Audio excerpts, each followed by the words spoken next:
ان کلمات قصار میں سے ایک ہے. فرماتے ہیں کہ جو راہ خدا میں جہاد کرتے ہیں نا، جہاد کر کے شہید بھی ہو جاتا ہے، اس کا اجر اور ثواب اس آدمی سے زیادہ نہیں ہے جو گناہ کی قدرت کے باوجود اپنے آپ کو گناہ سے بچاتا ہے.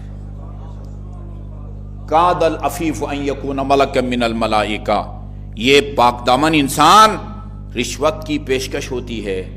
کروڑوں کی، میں ایسے افراد کو جانتا ہوں، کروڑوں رشوت کی پیشکش کی گئی ہے اور خوف خدا کی وجہ سے انہوں نے ٹھکرا دیا ہے. کروڑوں نامحرم کو دیکھ سکتا ہے، سود کی پیشکش ہوتی ہے، رشوت کی پیشکش ہوتی ہے، یہ ٹھکرا دیتا ہے.